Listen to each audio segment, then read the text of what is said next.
Hi, I'm Michelle Olivier, and you're listening to Hey, I Want Your Job, the podcast that looks at amazing jobs and what it takes to get them.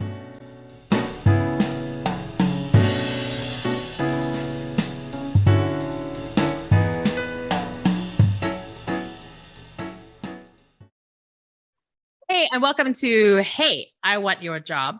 Believe it or not, I have Paul with me today, whose job I really wanted from early childhood age as a kid. When asked, what do you want to be? Everybody else was like fireman, fairy princess, etc. Nope, not me. I wanted Paul's job.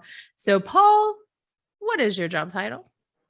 I am a CPA, so I am the founder of Glantz Consulting. My title over here, just call myself the principal. I work with a team of there's a total of 8 of us, and all CPAs are aspiring CPAs, but we are tax enthusiasts and accounting enthusiasts. I have to say, I have never heard anybody refer to themselves as a tax enthusiast, let alone doing so with a straight face. So, well done. I also think we know each other well enough to understand how improbable the idea of me as an accountant, in fact, would be. I think you'd make a great accountant. Yeah, it's a really good idea. Let's put the easily bored dyslexic girl in charge of things that require a great deal of attention to detail. What could possibly go wrong with that? I do love math, I will say. I was a calculus tutor at university. Calculus is totally my jam. But in my defense, that's because I got really stoked about the idea of being given the answer and being told to find the question. I was like, how is everybody not down for this? That's freaking amazing. People are like, the antiderivative is weird. I was like, no, it is like the ultimate question of the universe. It's so great. So anyway, I do like math, but I do not have the level of attention to detail that you do by any means. So I know I thought I wanted to be an accountant and was clearly wrong. Why accounting? Like, how did this happen? That's a good question. I think I asked myself that for a little bit, like in my early years. I'm like, why did I pick this job? Because it was like, when you start off in accounting, it's kind of miserable. You're like, why would anybody want to do this? But then, I found that, going off my own, working with a lot of business owners, that's when I remembered like why I got into this to begin with. So I actually took an accounting class in high school. I took like a QuickBooks, well, it wasn't online at the time, QuickBooks desktop and just general accounting. But I was also always interested in entrepreneurship. So in high school, we had entrepreneurship competition and we had an entrepreneurship class. And entrepreneurship is just kind of run in my family. My father was an entrepreneur, my uncle, my sister's an entrepreneur now. Oh, wow. My cousins are entrepreneurs. So I come from a family of business owners. And so I think that's what sparked it. So interest in accounting early on, and then just having this entrepreneurial spirit just embedded in like my family's DNA. That was really what kind of got my interest going in accounting, because I got to see the insides of so many different businesses. And so in the early years of accounting, like, I mean, you're working a lot of hours, and you're not really getting a lot of client interaction. So you feel a little bit disconnected from the work that you do. But as I, continue to stick with this profession, I realized how great it could be. I think this past year was maybe one of the greatest examples of that. But for me personally, like working with, business owners, really helping them navigate some of their financial complications that they're working through, or as we saw with the pandemic, things like PPP and EIDL, and how we're going to stay in business. Do we have to lay off employees? Are we going to put people on paid or sick leave? How are we going to get through this? And so serving as a resource for that, and really being a sounding board for a lot of business owners, and them trusting, our professional guidance and advice. That's why I do this. Like that's what's incredibly empowering, is being able to really help business owners, through some of these tax law changes that we're seeing, right? Like they're confusing, people feel, lost, finance isn't everybody's strong suit. So, going through people's, books and records and helping them make the right decisions so that they can grow or they can reach their goals from a business perspective is what inspires me every day to do what I do. But it definitely started early on with like an interest in just people around me and my family that were small business owners themselves, and those were a lot of the discussions that we were having at the dinner table. I have to say, you've sold me a little bit that like being the like go-to sage advice of wisdom and guidance in uncertain times from a financial perspective. Okay, that doesn't sound boring, and that kind of sounds awesome a little bit. So got me there, but mostly I have stuck in my head this mental image of those memes everybody's doing, the like where it started and where it is now. And I just went like, pimply faced Paul from high school with like I'm in the entrepreneur club, like some kind of like a medal or like whatever it is you won for participation. And then like, and how's it going? And you're like, this is my cool swanky office in downtown Austin. Check it out, guys. And I feel like that is just both adorable. And I think that that's really great. I love this idea that like your whole family just breeds entrepreneurs. That's amazing to me. My family does not. My family breeds mostly really argumentative people. And both of my siblings are in education. My sister is, she's now a 5th grade teacher. She was a 2nd grade teacher. So obviously she has no money. And my brother is a CTO for a local school district. So boring. Before that, he was a math teacher. The only thing more notoriously boring than an accountant is a math teacher. Oh man, wow! I love my math teachers. I mean, that was you're an accountant, Paul. Obviously. All right, you got me there. Yeah. I think that was. I mean, I work like some of my clients now are people in my family, and so it is really. I could say I could probably speak for anyone on our team when I say that like. When you get to work with the business owners and not the actual like CFO or outsourced accounting team, there's a lot of value in like those conversations that you're having with them, and you're making really impactful decisions. So it is super rewarding. So that must be a little weird. Talk to me about how you navigate that. If you have family members that you work with, because I have people that are basically family to me that I work with professionally. And that's hard for me because a lot of my job is bad news fairy. A lot of your job is bad news fairy, but like in a really like fiscal way. My job is saying, you can't do that in recruitment. It's not 1986 and that doesn't work anymore. It's a very different type of bad news fairy that, hey, if you don't change this, this, and this, you will not eat next month is different level. How do you navigate that? It's challenging. I mean, there's times like my worst client is my dad. I tell him this all the time. I'm like, he's like the shittiest client I could possibly have. There's always a struggle on the technology side. It always is at times sucks for me. And even if we run through it like multiple years, we still have the the same problems. And then my dad is like one of those people. Well, he's a smart guy. And but he's also like one of those clients that's like, are you sure we can't do this? I think I read this. And I'm like, your Google search, like you don't have a CPA license. Like, trust me on this. I know what I'm doing. I've been doing this for, 30,000 hours.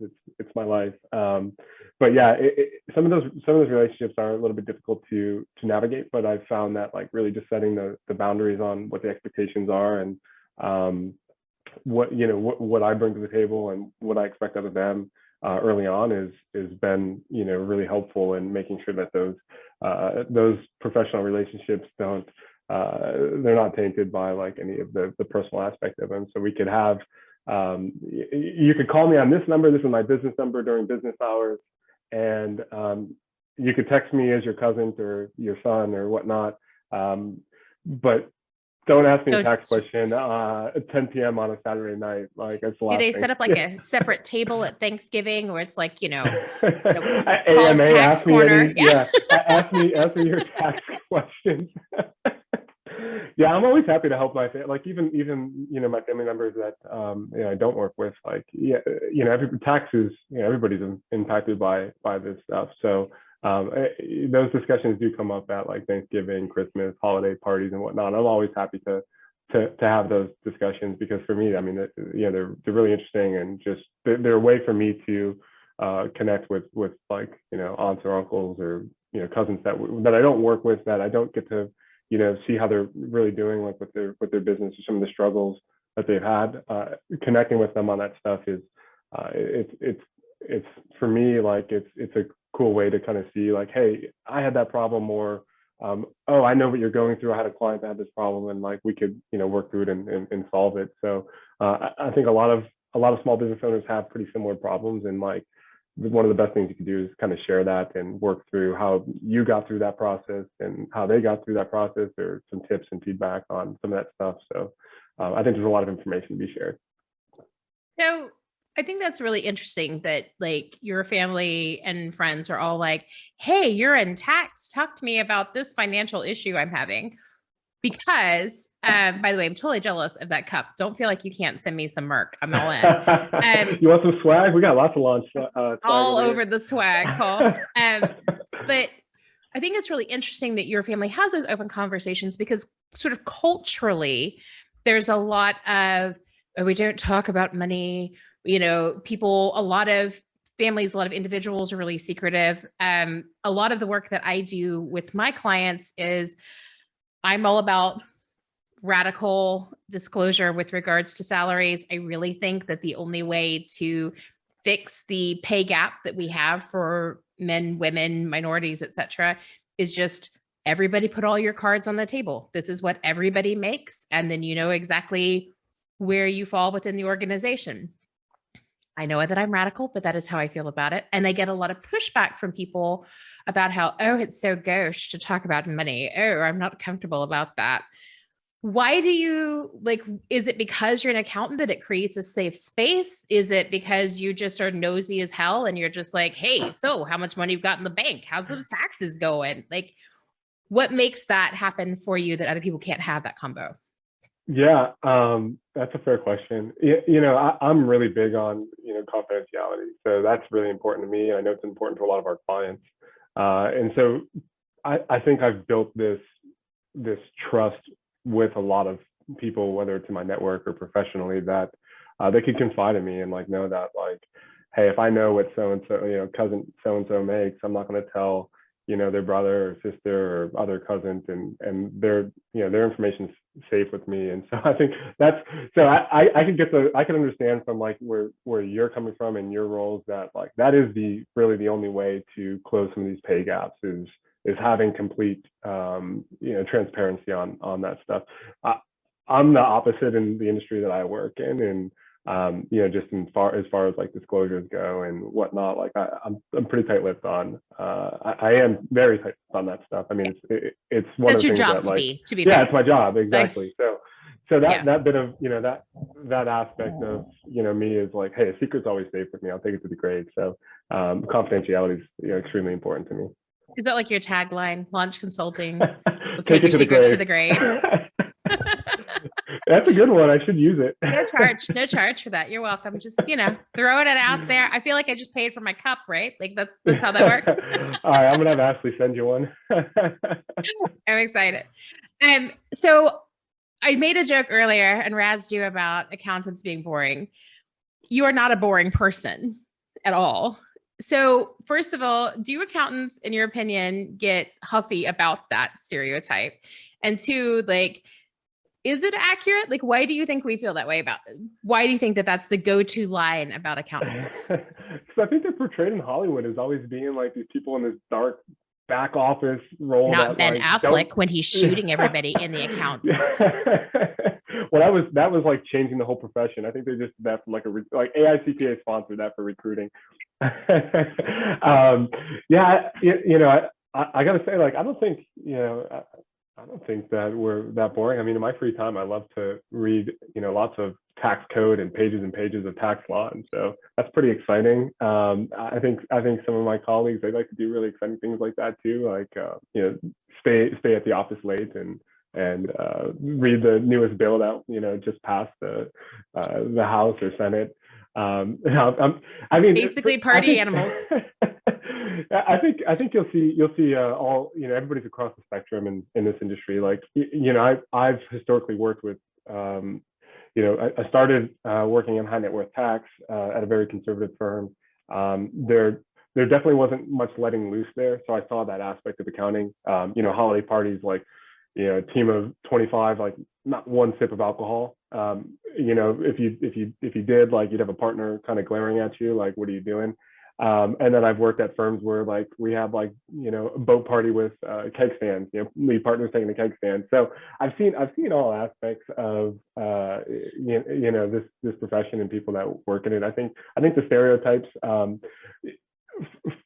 of them could be justified, right? Like, we work with, here at Launch, like, I'm super lucky to work with a group of incredibly talented, smart individuals, and everybody has their own unique hobbies outside of the office, and some of them are maybe geeky, some of them are interesting, but, like, it's what you'd maybe expect for somebody in this industry. And so some of those stereotypes are definitely warranted. But yeah, there's just as many extroverts in this profession as well, especially here internally at Launch, like on the client facing side. We're having a lot of conversations with business owners, right? And so I think what sets us apart is we're able to break some of these more complex topics down into just layman's terms, and really have that conversation with business owners in a way that they can understand and digest it. And so that's not something that every accountant can do. So right now, I am really lucky to be working with a group of people that can both, be in the details and is incredibly smart, but also has that ability to talk to people and converse and have some cool hobbies outside of what we do here in this office. So you twice in that answer talked about people having cool hobbies. So where I have to go now, right? Like, what are some of those cool hobbies? One of my favorite interview questions of all time is, what's your geek? And so, like, what is that you geek out about? So, Paul, what's your geek? My geek, oh man, food is definitely my geek. And then food is life. Food is not. I feel you. Food, yeah. And then coffee. I like nerd out on coffee, espresso specifically. So like, grind your own, know the specific region and amount of sun that, like, the beans got level. So are you, I am told the new thing for coffee nerds is to not just grind your own. No, passe, but to roast your own. Are you a home roaster? I haven't got to that point yet. Like, it's definitely been something that's, like, interesting to me, but yeah, coffee is, to me, is really interesting because it has terroir, just like wine. I also really enjoy wine, but also chocolate. So, like, those are all really great things, right? Like, who doesn't like wine? Who doesn't like chocolate? Who doesn't like coffee? Sociopaths and people we don't want to associate with. Clearly, only fascists. Yeah, seriously.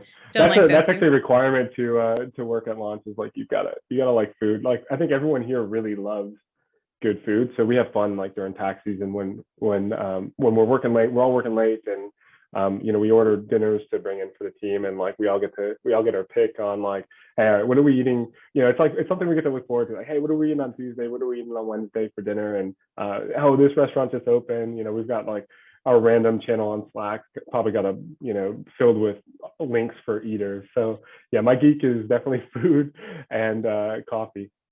I can get behind both of those for sure. Yeah. I will just FYI, coffee, wine, and chocolate are 3 of the biggest migraine triggers out there. So I can't drink coffee because it causes migraines, no matter how much I love it. Oh man. I have to be very careful with red wine, no matter how much I love it, because, like, even a glass or 2 migraine, and chocolate, same. Also, cheeses and red meat are also migraine triggers for a lot of people. Basically, all the things that make life awesome.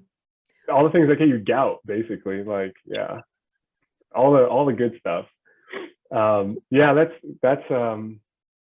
sucks, man. I couldn't, my day starts with an espresso. It's like I'm that a and a chai topo. girl. I Yeah, start with a chai because again, I can have the tea, I can have the caffeine, but yeah, not I can't have coffee. not I the used to coffee. love it. It was my favorite.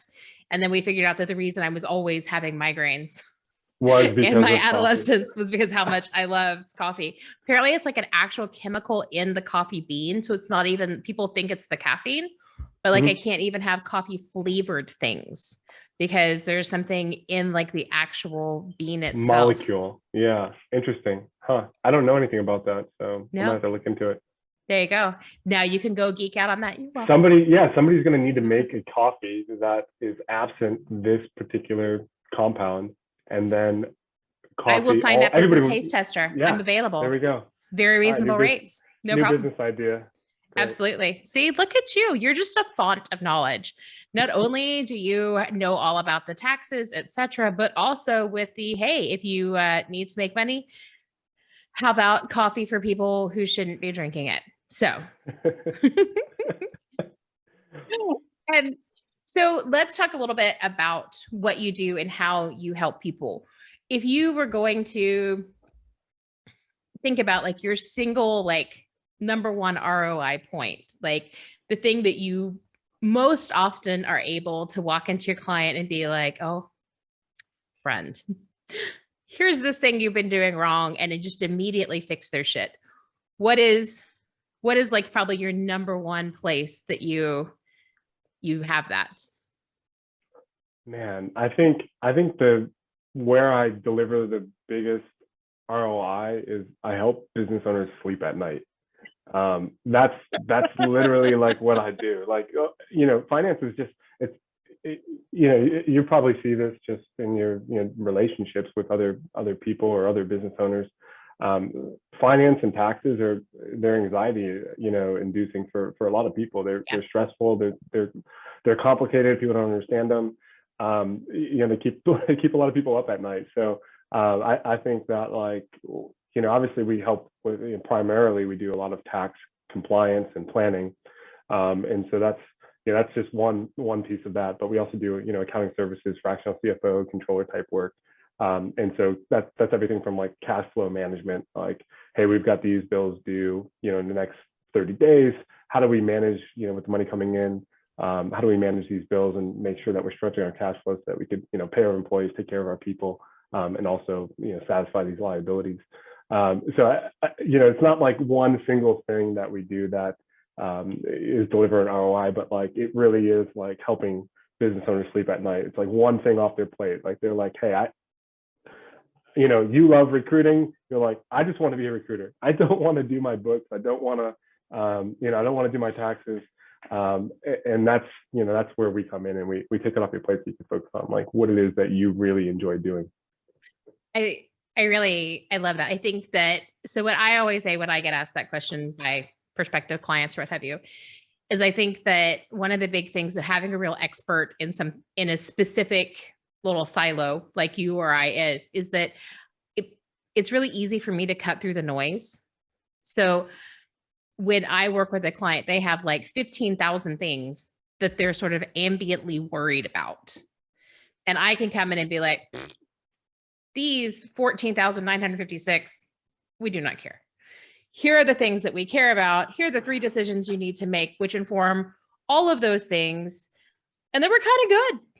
And I feel like that, like the look of relief when you're able to say that. I could attest to that, right? Like I could definitely attest to that, that relief. And, when you helped with some of our recruiting problems, it was really refreshing to have somebody that knows what they're doing instead of an entrepreneur trying to, fill one of the 30 hats that they have to do. And actually it's funny, like I was reading an article, I think it was like last week, about the CEO that tracked like meticulous. Meticulous.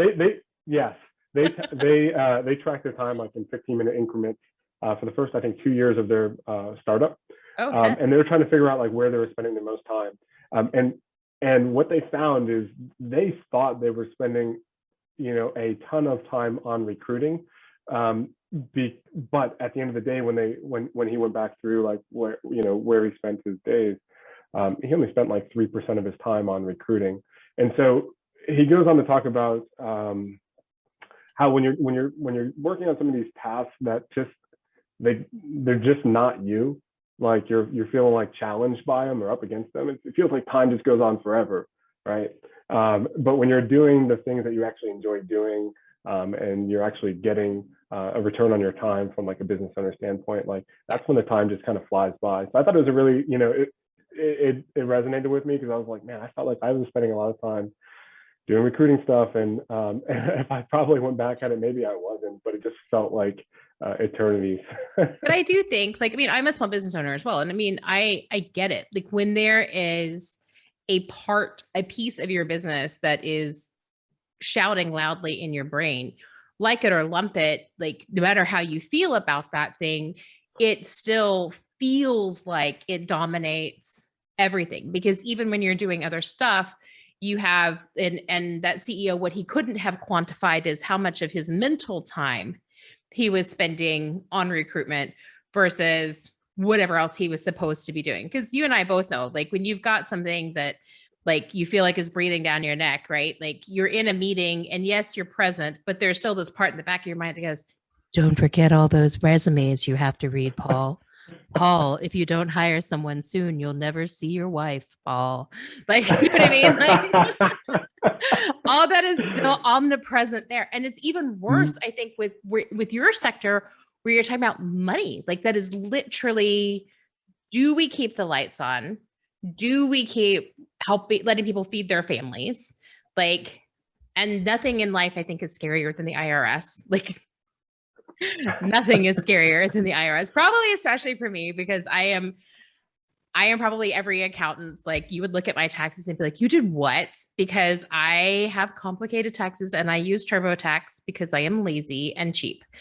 And so but you're literally laughing at me. I don't think you can call yourself lazy if you do your own taxes. Definitely not lazy. Badly, Paul. And I just pay whatever the IRS says. I'm like, yes, that's great. Fine. Have an extra 100 just to make sure you don't come back, because I am terrified of the IRS, because like that's how they get absolute compliance, right? Is because people are totally afraid of them. And like I said, I have CPAs in my life who are like, you wouldn't be terrified if you hired an actual expert to do this correctly, as opposed to guessing and swearing at your computer for 8 hours and then hitting send. Yes, agreed. Yeah, I mean that's. I'm feeling judged right now. Your face is a little judgy in my direction, Paul. And I'm not saying I don't deserve some judgment, but. No, I mean, we've had these discussions with like, prospective clients or clients in the past, and it's like, yeah, like this stuff it does invoke like these emotions, right? Like there's a little bit of fear, some anxiety around it. It's time consuming, and it's like, it's your civic duty to pay taxes. It's part of being a citizen here, and but nobody wants to pay taxes, but it is like one of these things that we've all got to do, and we all got to adult, and it is a lot easier when you have a professional. So on that note, I said, I have complicated taxes, but I do it myself. Mm-hmm. There is, in my experience, there are kind of two polarized schools of thought. There is if you are not at an income level where you have like 2 W-2s, that is all you're putting on the form, and you're going to get basically a full refund from those W-2s, you should probably not be using TurboTax and should pay a professional to do this for you. And there's the other school of thought that is, accountants are just trying it on. That's ridiculous. If you have a brain, you can follow TurboTax. Where, in your opinion, does the truth lie? I'm guessing somewhere in between. Yeah, definitely somewhere in between. Yeah, I mean, I'm I'm a straight shooter with this. Like if a prospective client, calls me and they say, hey, like this is what I have, and they're like, oh, I just bought a house this year. I've just got a W-2, but I just bought a house this year, and like, I think I need a CPA. Like, I'll just shoot it straight with them. I'm like, I probably don't need a CPA. I mean, this is, it's not that complicated from this standpoint. And like, yeah, if you've got a brain and it works, like you probably figure it out. But there's also the aspect of like, tax legislation is like, it's changed so much in the last year and a half. We had new tax laws. So let me just take a step back and say, it's not uncommon for us to have major tax overhauls with the change of administration, and we saw that with both administrations.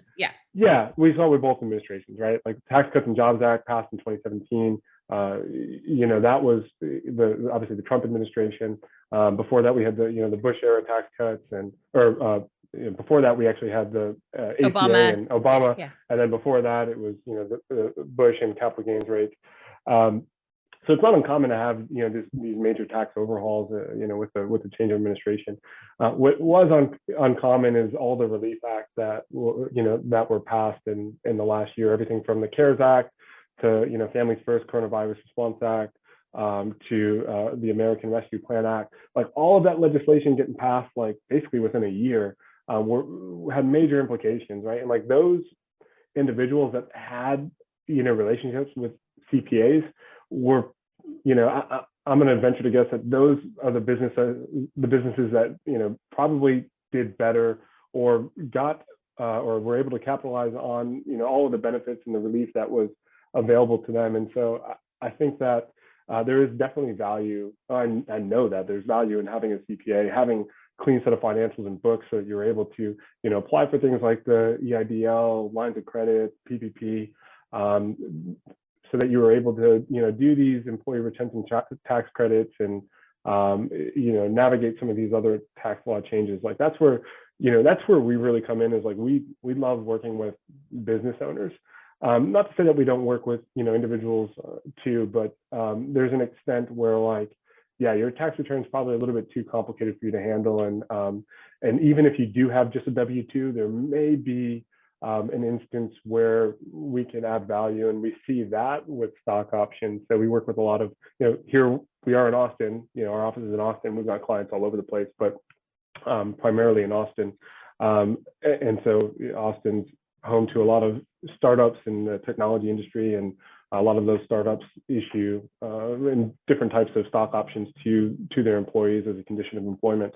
And stock options can get complicated. Like I'm not talking about the standard, RSU, that restricted stock units that you might get from like Facebook that everybody gets, and there's not really any planning to be done around it. I'm talking about like the early stage companies that are issuing NSOs and ISOs, like incentive stock options, warrants, and other more complicated grants that do require tax planning, and where there's an incredible benefit to using a CPA.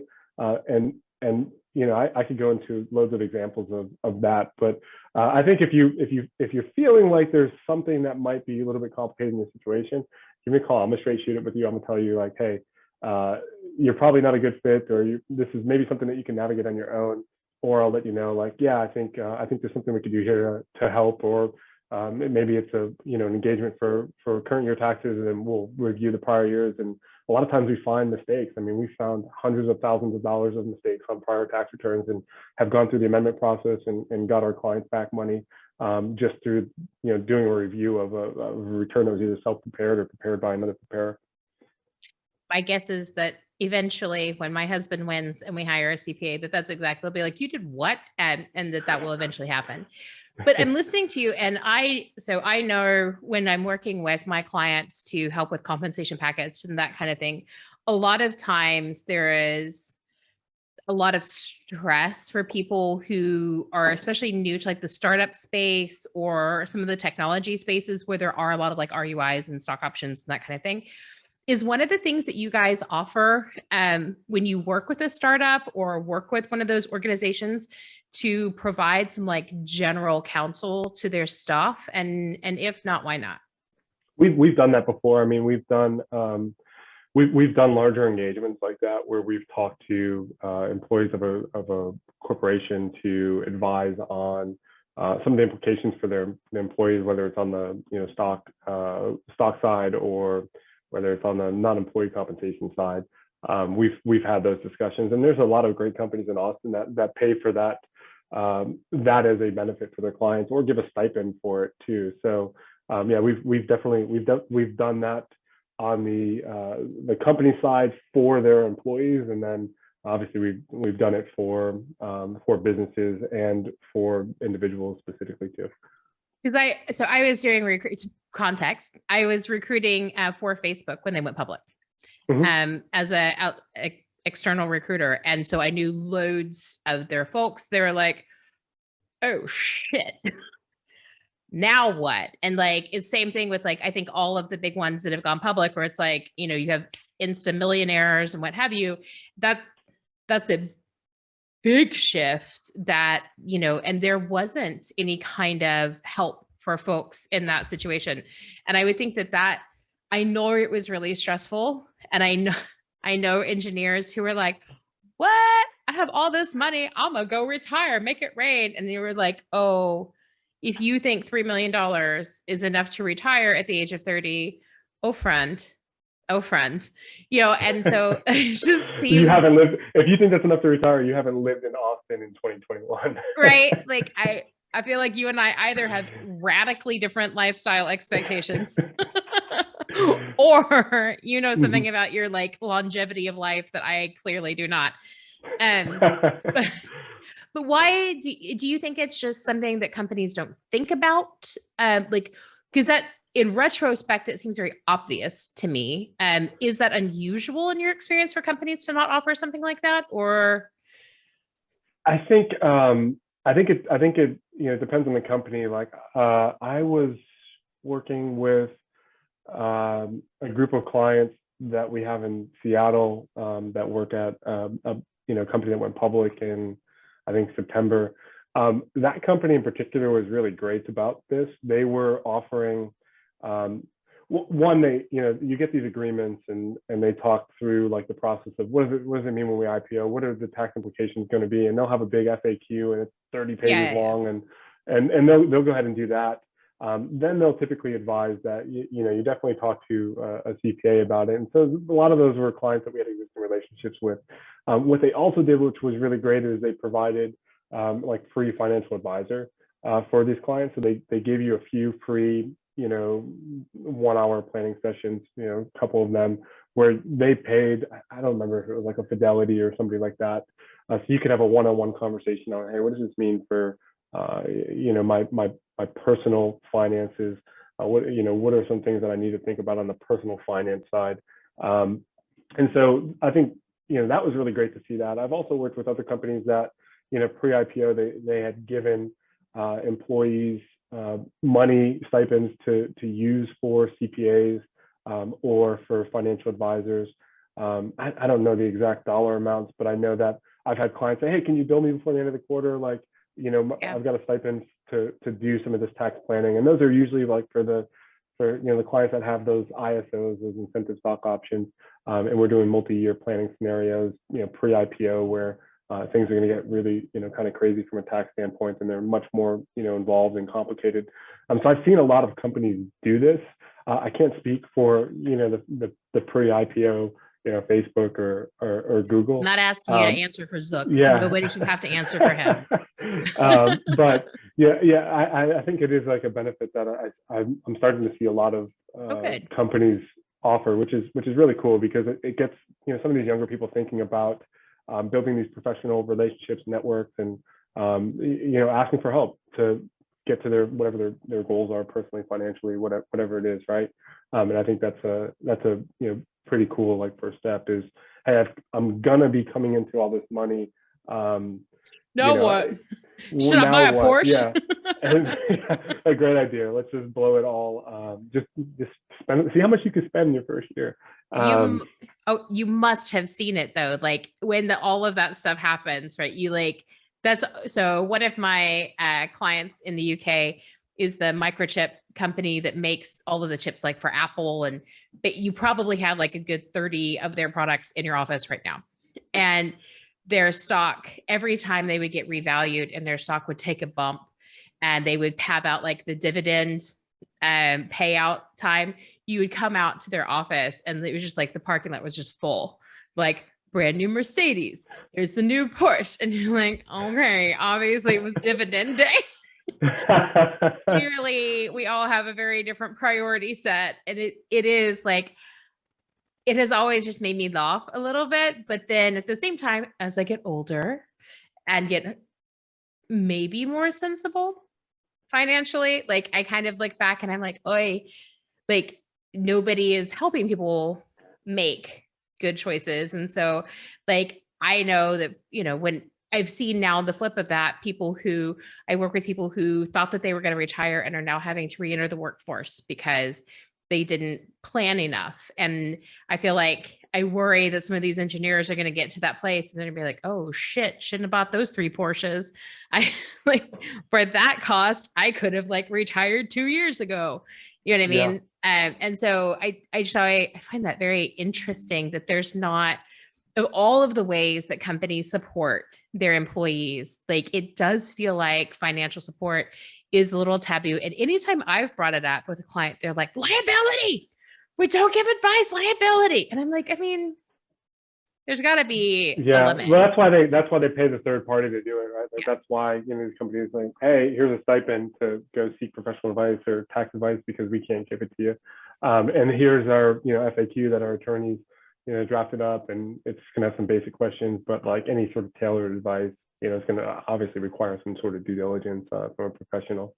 But yeah, I mean, you know, these situations, I think it's really cool. Like I love working with, you know, business owners that, and even individuals that are, you know, coming into large amounts of money, because you'd be surprised, you know, how many people, especially in the Austin community, like they're really set on giving back to the community. So like we've done some really cool stuff with, you know, donor advised funds or charitable trusts and things like that, where like the, you know, one of the first things that some of these clients are thinking about is like, wow, I just came into this, you know, immense amount of wealth. How can I pay it forward? Or, you know, how can I invest in my community? And so we've, tax helps with that, because believe it or not, like, you know, a lot of the tax provisions that are, you know, in play today, and a lot of legislation is really geared around like, you know, economic development, and that's what we saw with Tax Cuts and Jobs Act. You know, we saw the provisions for opportunity zones, so that was to spur investment in, you know, economically disadvantaged areas.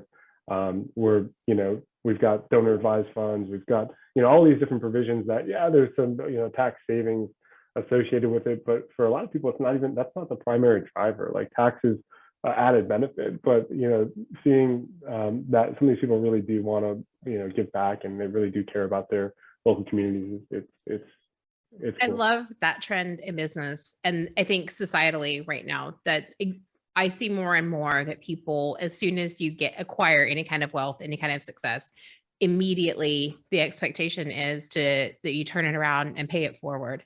So what does lunch do to pay it forward to the community?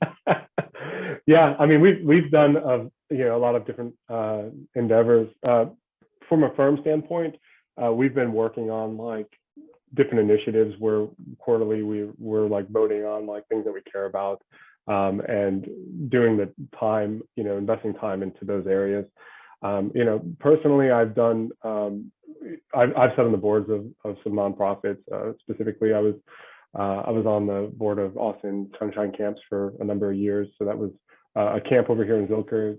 I don't know if you've ever heard of it, but basically, I was director of recruitment for the YMCA. Obviously, I have heard. Great. Have I heard of a summer camp in Austin? Paul. So you're familiar with it. Yeah, so, you know, Austin Sunshine Camp is a really cool program. You know, it's a free camp for economically disadvantaged youth. So it's a really cool summer camp experience. I've had the, you know, sure, I've donated money, but like to me, I'm like somebody that I'd much rather donate time. I think there's a bigger ROI than just, you know, giving away some money. Like I think actually going there and investing my time in something I care about is really important. So I've volunteered at the camps. I've, you know, sat on the board. I've raised money. I've done it all. Have you been a camp counselor? I can't now I want image of Paul, camp counselor, No, shorts, camp t-shirt. I haven't got that far. But I've gone canoe night and some of the other nights. I've also did Big Brother, Big Sister for a few years. And so I went from sunshine camps to saying like, hey, like, this is really cool. And I could have, small impact on a larger group, or I could check out what, I could do through Big Brother, Big Sister. So I did that for a number of years as well. And that was like, hey, I could have a huge impact on one person's life, or, in my little situation, I mean, he had a, older brother too, who I, still keep in touch with. So it was a really great experience. So everybody's got their different causes that they, believe in. I think personally for me, I really think that like the impact that you can make on a kid's life, like that might not have been dealt the best, hand, is for me something I'm really passionate about. Like I didn't grow up I didn't grow up wealthy. Like my family was not well off at all. Entrepreneurs, which is feast and famine. Yeah. Yeah. And I think that, this for me was like, starting my own business was a way for me to like kind of change, my financial situation, and help other people do the same for themselves. But I could see firsthand that like when somebody actually invests the time or resources in your success, how big of an impact it could have on, you as an individual. So those are the causes that I, really, really believe in. I love that. I have never been a small human person myself, until I made a couple. I'm still, as it turns out, not a small human person. But I am often held prisoner by two of them.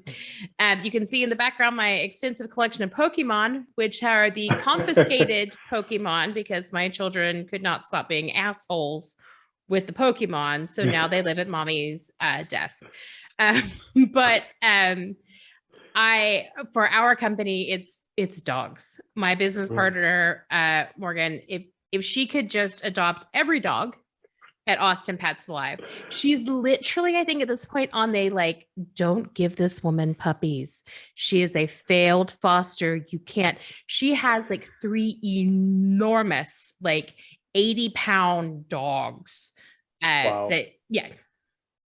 And she would totally like literally adopt them all at this point. So our big give back is always around the fur babies, more than the human babies, but both definitely worthwhile causes. And I love that, you've done both the really personal individual give back. And I like that Launch does it as an organization. So well done. Because I think that increasingly, I always think it's nice to work with organizations that are good humans, as well as being really competent at what they do. For me, like I think that that's an important part in any business. But you're a smart guy. You have lots of great advice. You get paid to give people great advice all the time. Sure. I have great advice that I give people all the time, about 80% of which I follow myself. So of your really great advice that you give other people, which great advice do you not follow yourself, or struggle to follow, shall we say? Good question. I gotta say, like, I'm a pretty disciplined individual, and I think one of the things that sets me aside as a CPA from maybe other CPAs is, a lot of clients ask me like, hey, business owner, like, what would you do in my situation? And I always put myself in the client's situation and say, if I were you, this is what I would do, or like, this is what my advice would be. And I think a lot of people appreciate that I'm not like just giving this advice from a like distance, like I would do the same thing in your shoes. This is what I would do. And I live that advice. So there's not really anything I could think of that like I tell a client to do that like I wouldn't necessarily do myself. It's such an accountant answer. Obviously, I'm a square. What do you want from me? I mean, I totally normally the way that it happens is we start down a path and I'll be like, we're going to do this. And either me or my partners will turn around and be like, how many of your LinkedIn posts about not doing that? I was like, oh, shut up. Okay, fine. But the other way is more complicated, which is always the answer. And it's always the right answer. And we do, but it is like, I totally I feel for them. And I definitely sometimes have to check myself because it's easier to look at resumes. I'm not going to lie to you, Paul. They are just so ubiquitous, evil, racist, and wrong, but so easy. So easy. So yeah, now I feel judged again. It's twice in one interview. I don't know that we can be friends anymore, Paul. Well, I think that's an amazing kind of quality to just really, really walk the talk at all times like that. I do want to ask you, do you watch the show Adam Ruins Everything? Have you seen the show? I haven't. No. You should see it. I will send you links. So there's a show, Adam Ruins Everything, in which this plucky geek, our hero, as it were, talks about all kinds of things that people get wrong. And one of the shows that he has is about tax. So you can see we're coming around full circle to relevance here. And in it, he talks about how the current tax system is really broken and all of the myriad of reasons why. And echoing that in sort of the press and in modern society, we've seen there's some people pushing back about how we do taxes now and that they are really overly complicated, unnecessarily so.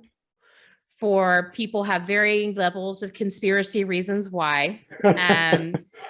But there has been an increasing movement to really, really simplify the code. We all remember the put it on the post, we're going to send everybody a postcard. And so talk to me about the tax. Oh my God. The postcard thing. Oh man. Are you kidding me? That was like, hey, let's take a 2-page tax return and turn it into a 6-page tax return on half sheets of paper. That was stupid. That was so stupid. Simplify the tax code. Yeah. I mean, sure, our tax code is it's complicated, it's complex. You could have a conspiracy theory about that and say that it's written to, favor certain people or organizations. I don't think that our tax code is going to get any less complex. And so I'm not fighting them on the complexity. Where I do see room for improvement is on the wealth gap and the disparity in wealth in America. And tax historically has been the way to not even the playing field, but decrease that gap. And so what we've probably seen over the last couple of years is the incredibly wealthy getting even wealthier, right? When we get into these, well, empirically, that's what we've seen, right? That Bezos, and a shrinking middle class. Yeah. And so it's obviously become a problem in America. You could just be a billionaire and take a joyride to space, and you've got people that are struggling to make ends meet or living out in the street.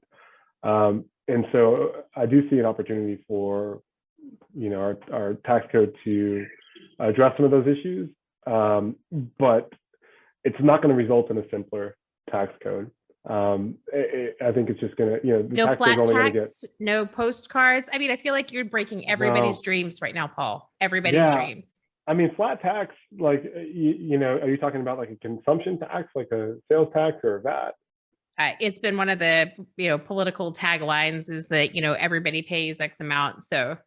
Yeah. I mean, the problem with flat taxes is they usually discriminate in some form, right? If we're talking about a consumption tax, if you're like, well, why don't we just, charge a 30% consumption tax? Well, those that are on the lower income that don't have that excess income to stash away for savings, they're getting hit incredibly hard. And those that have discretional earnings that they are able to save, that's money that's basically shielded from that consumption tax. So they're the ones that are benefiting from it. So flat tax don't really it doesn't really work in that sense. I think what we're seeing with some of the proposed legislation, it could address some of these gaps, but we're also, I hate to say it, but I feel like we're pretty far past that point. I think once you get to, multi-billion-dollar status and, your net worth's $100 billion. I don't know if you've ever seen like the TikToks or, Snapchats on like Jeff Bezos's wealth, like compared to a grain of rice. And it's like this giant mountain of rice and like $100,000 is like one grain. And you're like, you could never spend all of that.